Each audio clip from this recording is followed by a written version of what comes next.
I have told you the last couple times that I've been up here that there was a message in Revelations, and I still believe that it's true. I believe that when Jesus comes back, He's going to be addressing the church as a whole.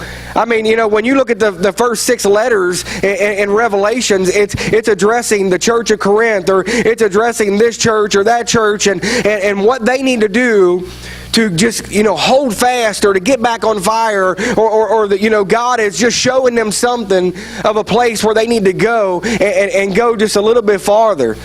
But I want to tell you, in saying that for 2 weeks, I really felt this past week as God saying, Earl, do you know how personal, like one-on-one personal the Bible actually is? Like, I mean, one-on-one personal, how just I'm talking to just you, to just your life. And He says that, you need to share that message. And I say, okay, God. And so God took me to a set of scriptures, and I want to share them with you today. But before I share these scriptures with you today, I want you to get something, just a little nugget of truth in your head today. Right? Just a little nugget of truth, and I want you to hold on to this. This is not something that you sit there and you apply it to someone sitting next to you. Like, I just wish that, so-and-so was here. This would be a great message for them. Or I just wish my husband, or I wish my spouse, I wish my wife would just get this message. Because today I really feel like God is just wanting you to know that maybe this is just a message just for you. Or just for me. 90% of what I preach goes right back at me. I'm going to tell you, to be honest with you. It's easy to preach 1,000 sermons than to live out one. I've said that many a times. But I truly believe if you'll take the words of this message and you'll literally say, I'm going to take that personal. I'm going to take that as if the preacher meant literally that I was the only one here today. Everybody else stayed home for a snow day, and he only meant me. Not going to apply it to someone else's life. I'm not even going to use it against someone else's life. I'm not going to tell them how they're falling short. I'm going to take this and I'm going to say, am I doing what these scriptures say for a better way of living as a Christian? For a better way of living. If you have your Bibles, I want you to open up in Colossians chapter 3 today. Colossians chapter 3, starting at verse 1. And if you don't have it, don't worry about it. We got it up here on the wall for you. I'm just going to read just the first couple verses. It says, if then you have been raised with Christ, seek the things that are above, where Christ is, seated at the right hand of God. Set your minds on things that are above, not on things that are on earth. Folks, we live a life where everything is here on earth. Everything is meant to just bring us pleasure. If you look at anything in media, if you look at anything, clothing, the cars, the houses, everything is set on what is going to bring me joy, what is going to bring me happiness. And one of the things that starts this out, it says, listen, you need to seek the things that are above. Seek and then set. Seek and then set. You're seeking the things that are above, but in verse 2 it says, set your minds on the things that are above, not on the things of this earth. And when this chapter 3 opens up, what it's doing is it's just basically setting you up for what it's getting ready to say that needs to come out of your life.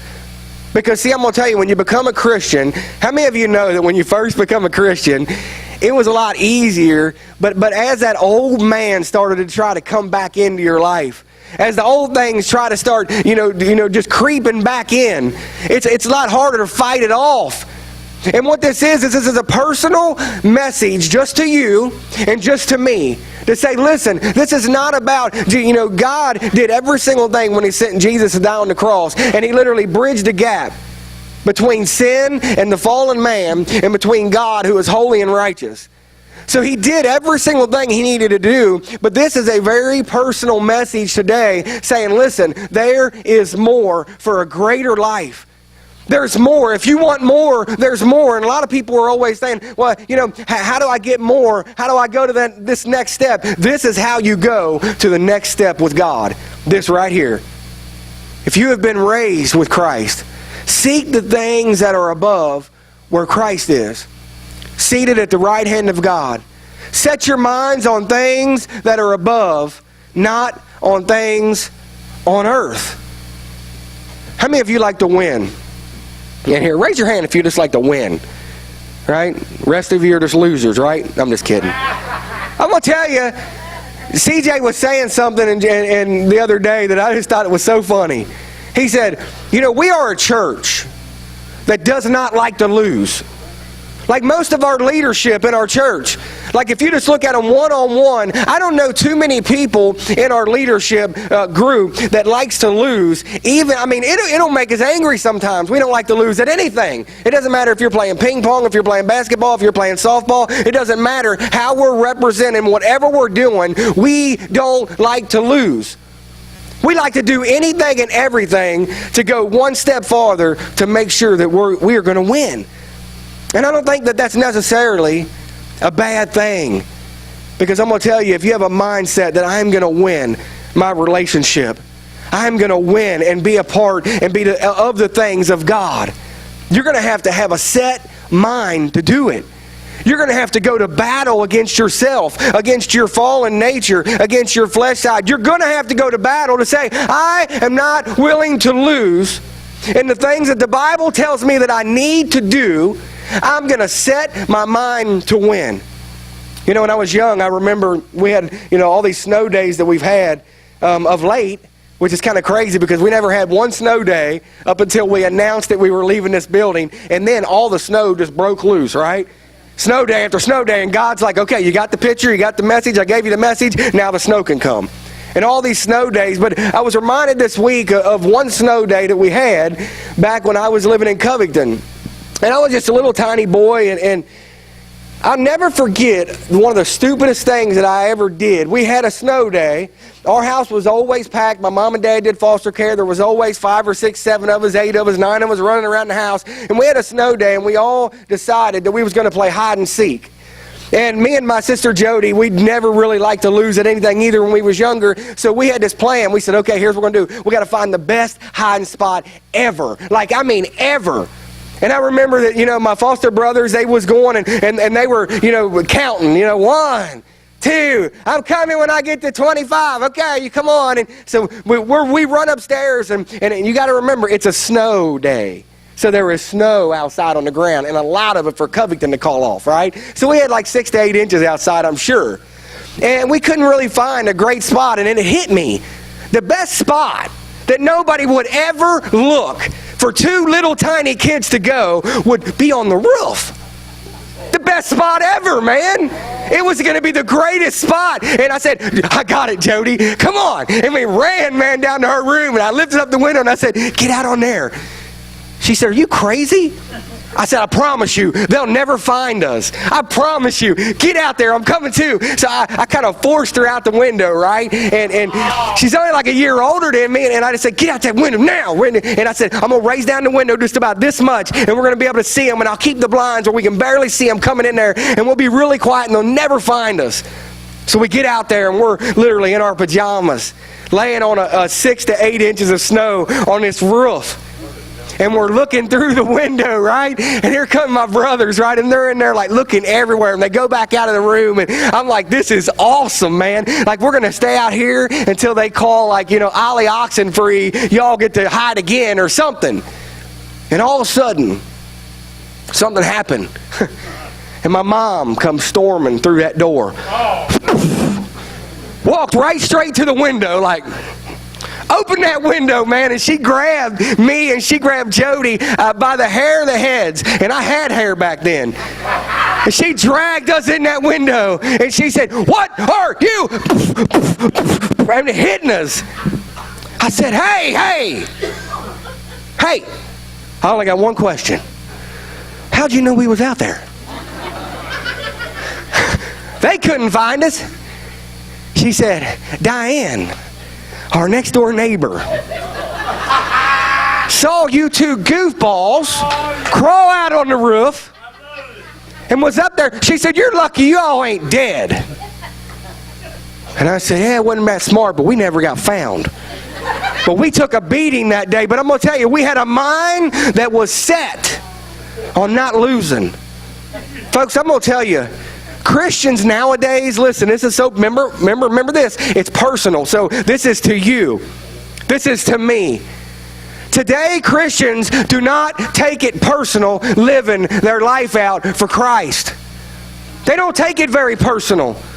They don't take it to a place that says, I am going to change. I am going to make it. I am literally going to set my mind on the things that are above. I am literally convinced that every single thing that's in me has to come out that's not of God. And I'm going to instill things that are of God. And I am going to set my mind to do it.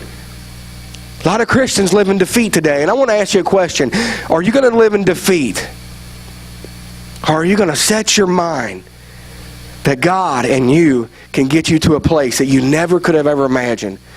Folks, I'm going to tell you, I counsel a lot of people.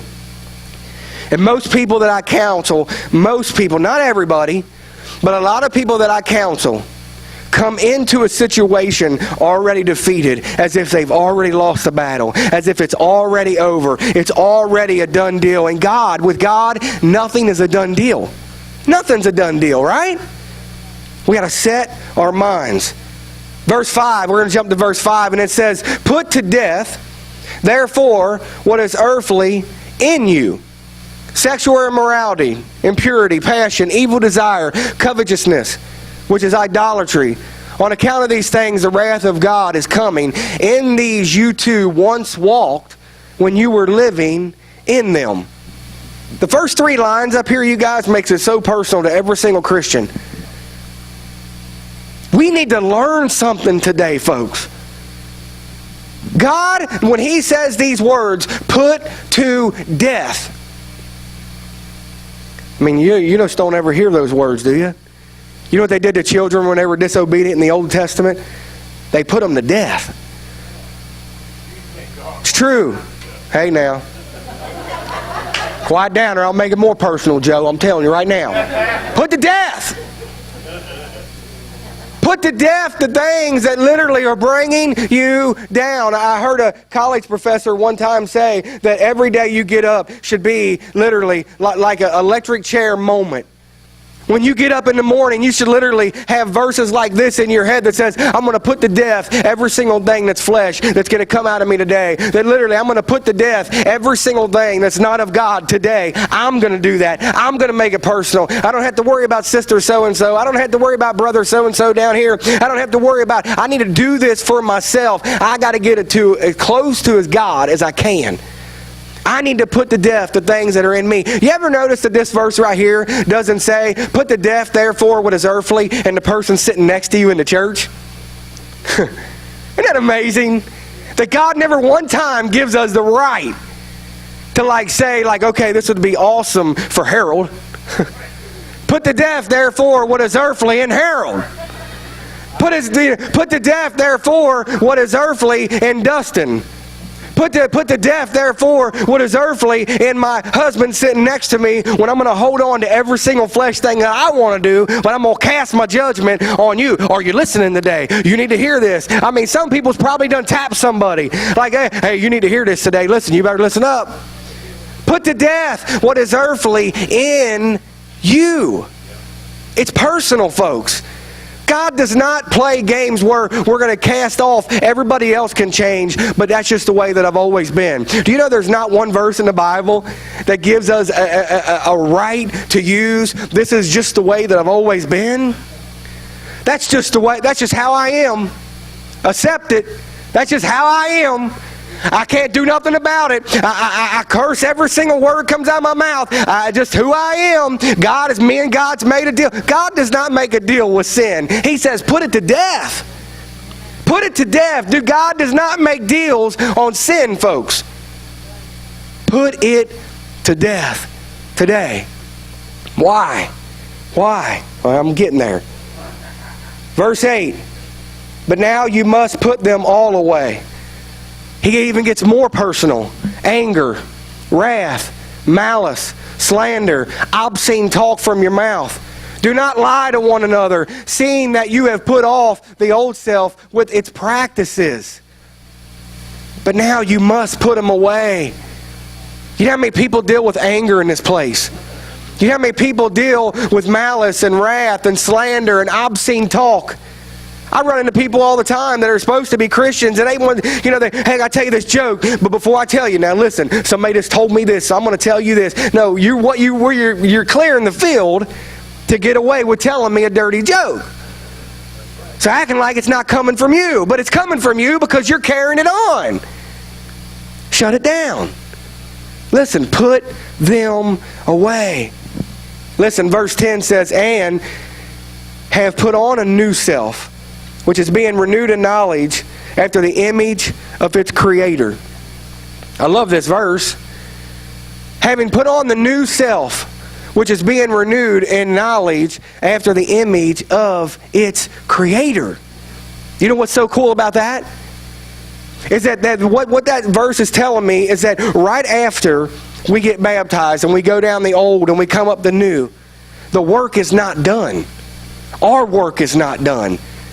Matter of fact, the Bible doesn't even say, hey church, it's going to be your new responsibility to make sure that they do this. No, what does the Bible say? The Bible says that you need to do this. That you need to put to death. That you need to put on the new self. That you need to make these things new in you. That you need to get rid of this kind of stuff. Why? Because there's going to be things that the church can preach to you and the church can tell you, but if you don't take it personal, if you don't make it personal in your life, if you don't say, I am going to get this stuff out of my life, it ain't never leaving. I promise you it's never going to leave. And have put on the new self, which is being renewed in knowledge after the image of its creator. Do you know the Bible tells us in Genesis 1 that we were created in the image of God? Created in the image of God, in the image of our creator. That literally there's something in us that wants to get out. There's something in us that literally God is saying, I want to make this holy. Like there's a part of you, there's a spirit side of you when you become a Christian that wants to live a brand new lifestyle. There's a part of you that says you can do this, but we have to be willing to do this. I don't know if you guys watch that Shark Tank. That's one of my favorite shows, that and The Prophet.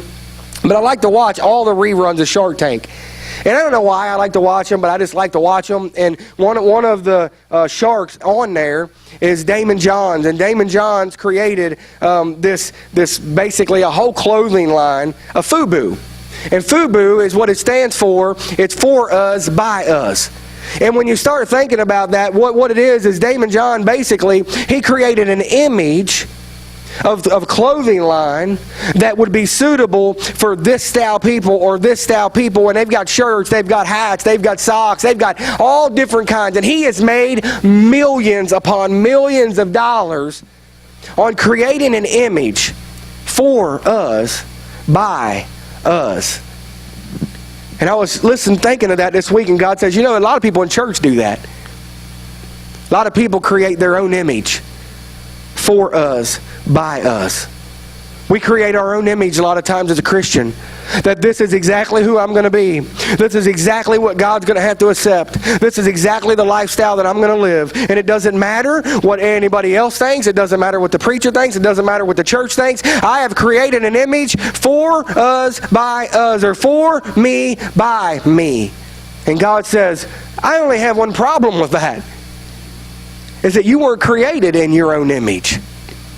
You were created in the image of the Creator. And when you're created in the image of the Creator, it has to come with change if it doesn't line up what the Creator's image is. Folks, we want to be of the Creator's image. Amen? We want to be of the Creator's image. And it goes on in verse 12 and it says, put on then, as God's chosen ones, holy and beloved, compassionate hearts, kindness, humility, meekness, patience, bearing with one another, and if one has complaint against another, forgiving each other, as the Lord has forgiven you, so you also must forgive. And I started thinking about that, and you start looking at that, and here's another really a command, a personal command to God saying, listen, there's some things that I want you to take off. I want all the anger, and I want all the malice, and I want all the things that are literally of the flesh and of the devil off of you. But I'm going to give you in replacement some things that's going to come on you. Last week after church, I want to tell you, I had an interesting conversation with someone. And they were sitting here talking, and one of the things that they got hung up on or they liked is they liked when Josh last week said that me and Earl don't always see eye to eye on things, But we always keep the unity. We always keep the main thing the main thing. And I was sitting over there thinking how true that is. But they held on to that one line, and they come up to me after the sermon, and they said, man, I need to talk to you about that, because to me that is very interesting of what the church nowadays just has a real hard time doing. Because what we've done is we've set up churches here, and we've set up churches here, and we've set up churches here, and we've set up churches here, and we've all got our image created for us, by us, right?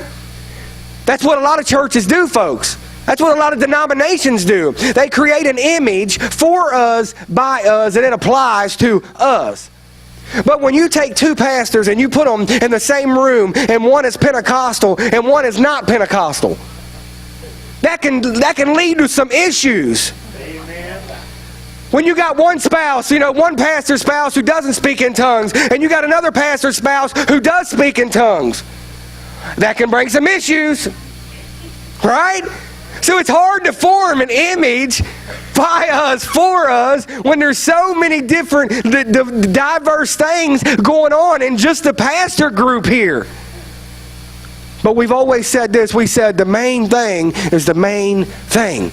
Let's come up with the biblical core doctrine of this church, and let's make it be the main thing, and everything else doesn't really matter. Yes, there's gifts that certain people have, and they're over here. And yes, there's certain gifts that people have over here, and they're over here. And it's okay that we can all worship, and we can all come in together, and we don't have to cast judgment on the ones who speak in tongues. We don't have to cast judgment on the ones who aren't Pentecostal, and we don't have to cast judgment on the ones who say that they're Baptist. We don't have to cast judgment on the ones that are Pentecostal. We don't have to do that. Why? Well, at least I got this section right here, I'm going to tell you. I got y'all. I love y'all. Woo! They were just louder. That's the only reason. I got them. But it's true, you don't have to create an image for us, by us as a church, because I'm not sure that God is saying that church is really in my image, when all we're doing is casting judgment, not on non-Christians, on other churches. Think about that. A lot of what we do is casting judgment on other Christians, on other churches. And God's saying, listen, I'm just going to tell you the truth. Yes, I have an issue with this, or I have an issue with this, and I'm dealing with you, church, on this, and I want to get to the core of this, and this shouldn't be in your church, and the pastors and the elders of this church need to really bring that and get and disciple people, and even discipline people at times. You need to do all that. It can't be a free-for-all of sin, folks. So there are things that you have to address, but the truth is there's no reason why we can't put on the things of God and have the unity and still have some differences. Why? Because we are the created in His image. Have you ever thought about this? That God works more than just Grant County? You ever thought that there's a town down in Florida that God's really working in? Have you ever thought that cultures are different in the world, and God's dealing with people in China, and God's dealing with people in Germany, and God's dealing with people over here in Asia, and God's dealing with people in Haiti, and God's dealing with people in Williamstown, Kentucky, and God's dealing with people out in California, all over the world. God understands. Listen, and here's the main thing: never changes. But culturally, there are some differences between each one of them churches. And we got to be very careful that we don't create an image for us, by us. Because all we're going to be is another Damon John. That's all we'll be. And you can even make money off of it, because Damon John has did that. And I'm not knocking his clothing line, but what I'm saying is that it's easy to make money off of worldly things. Very easy to do that. But we're here to make saints, amen? We're here to make saints, and we're here to go on. And it goes on, and it says, and above all these, put on love, which binds everything together in perfect harmony. I love that. Above all these, put on love, which binds everything together in perfect harmony. Do you know how I can sit over there and root for Josh, even though that I know Josh is standing up here, and Josh is preaching, literally. I mean, Josh preached a message last week that I was like, dude, that was awesome. I needed to hear that. Other people are coming up saying, man, that was good. That was good stuff. Listen, the only way in this church is it can work in perfect harmony with what we do is if we really, truly first love that person. I love every single one of you in here. I do love some of you different because I don't know some of you like I know others in here. But over time, hopefully I get to know everybody. But the truth is that we have got to start with, you know what? First I got to love my brother, not cast judgment on my brother. We got to love because, listen, that is what's going to bind everything together in perfect harmony. So you don't have to worry today about the person sitting next to you. You only got to worry about yourself. I got to worry about me. You got to worry about you. And if you take this message literally and you say, I'm going to literally let it be personal to me, I guarantee you, if you love and you love above all else, everything else will work in perfect harmony and we can have an amazing church. And let the peace of Christ rule in your heart, to which indeed you were called in one body, and be thankful. Let the word of Christ dwell in you richly, teaching and admonishing one another in all wisdom, singing psalms and hymns and spiritual songs and thankfulness in the hearts of God. And whatever you do, in word or deed, do everything in the name of the Lord Jesus and give thanks to the God, the Father, through Him. Man, we got a lot to be thankful for in this church today. Man, we do. But I just want to tell you this, and I got a video clip I'm going to show you. But before I show you that, there's a reason why God is wanting to prepare us now. Now.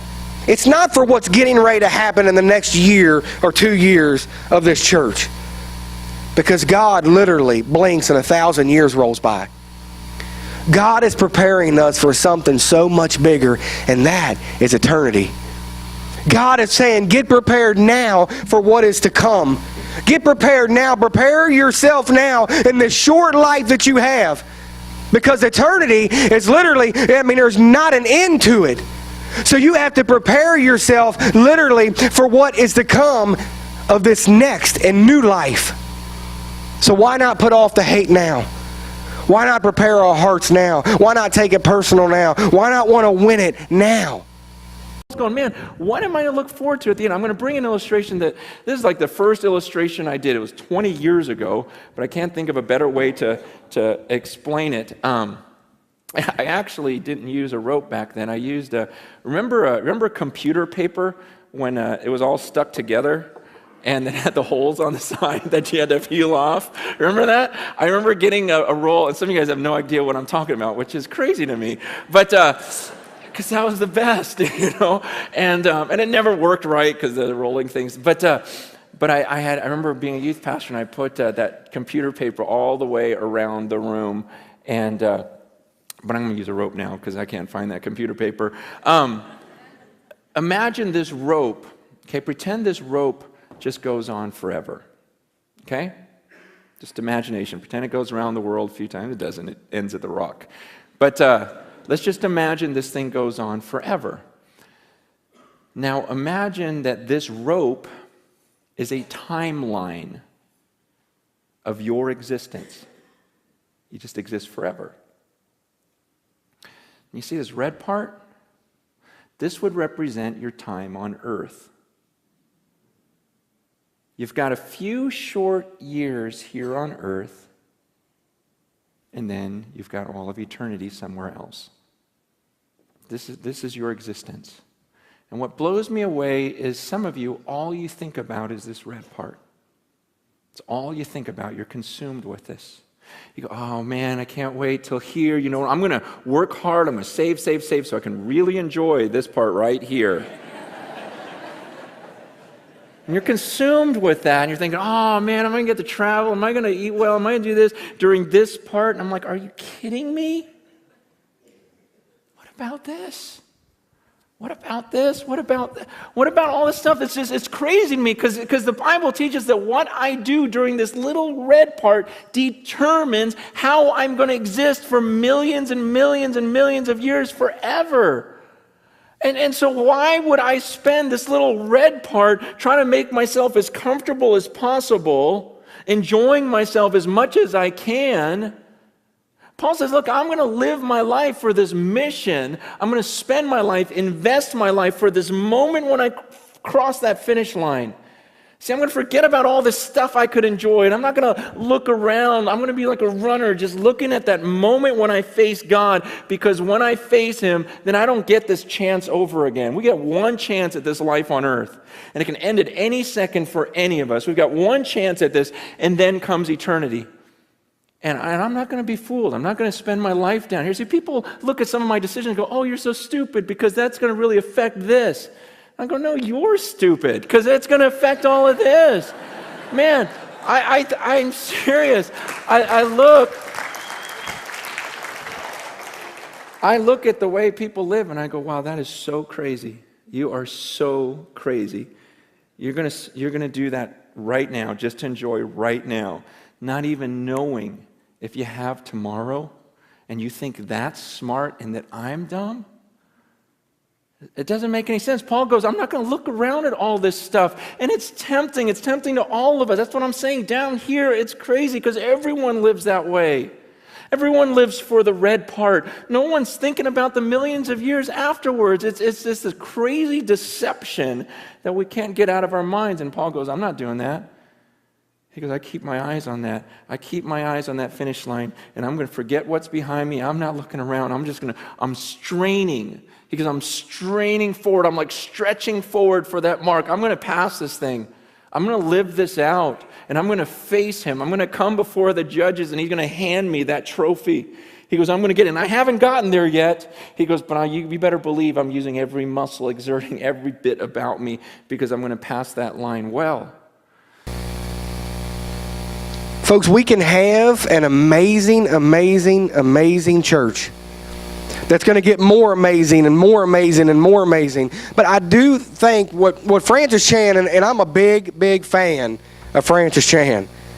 Love his sermons, man. If you have never heard of Francis Chan, look him up. You'll love what he preaches. You'll love what he teaches. And it's all on a personal level. And I want to tell you, is that are we preparing in this little bitty red zone called life for what is to come for all eternity? God is saying, let that stuff go, because really the things that are going on in your flesh side, all the anger and all the bitterness and all the forgiveness, and you just don't see how you could do it, and you hold on to this stuff for so long, and you just grip it, and you're just holding it, and you're saying, this is who I am, and God is saying, no, it's not. No, it's not. God, you don't understand. This is who I am. God, I have an unforgiving heart. And when someone steps on me, they'll do it once. And if they do it twice, there's no going back. And God says, listen, I've created you to forgive. But you don't understand, God. I've become angry. I've lost this and I've lost this. And this has hurt me and this has hurt me. And this is just who I am. And God says, no, it's not. You were created in my image. I know, God, but you don't understand. I thought when I married this person, it was going to be forever, and they hurt me bad. And God says, but it's just a small stumbling block. Over all eternity, let it go. It don't matter. Serve me. But God, you don't understand how hard it's been financially. I've never been able to get a grip on anything. We have struggled, and we've had to beg, borrow, and steal just to get by, God, and it's come so hard. And God, if you cared, why won't you do something? And God says, I'm trying to prepare you for an eternity, not for right here in the red zone. I'm trying to prepare you. And if you'll grab on, and if you'll set your mind, and you'll literally, get away. Put to death the things that are of the devil. Put to death the things that are of your flesh. And put on the things that I have created you to be. Put them on. Like, you got to literally say, okay, God, I'm gonna put on this. This isn't me, but I'm gonna put it on. It isn't me. It isn't like me, to be forgiving. But God, because you are, I'm gonna put it on me. God, it's not like me, God, to give people extra chances, and it's not like me to love, unconditionally, but God, I'm going to put it on because that's who you are. God, it's not like me, God, to have unity in the church because I gossip so much. But God, because I know it's not of you and I'm going to fight it, but God, I'm going to put it on. And I'm going to try my hardest. And folks, can I tell you, when you put on enough of God, when you put on enough of God, then you start falling away. The things that are of you, unforgiveness and bitterness and slander and gossip, and all that's left is God, who created you. And God says, I've created you for something greater than you'll ever even know. I've created you for an eternity. I've created you for an eternity, not for a life here on earth. I've created you for an eternity to spend with me. If that's you, and that's me, then let's start working the things that the Bible tells us to do. And let's start winning the battles that the devil so frequently beats us to death on. We can win that war. Why? Because we've got the creator of all things. With God, nothing's impossible. We have a God that can walk on water. He can calm the storms. He controls everything. He controls the weather. He controls our circumstances. And yes, some things get out of control, but God says, I'm still going to use it. We got a creator that's calling us to a new standard today. Calling me to a new standard. Calling you to a new standard.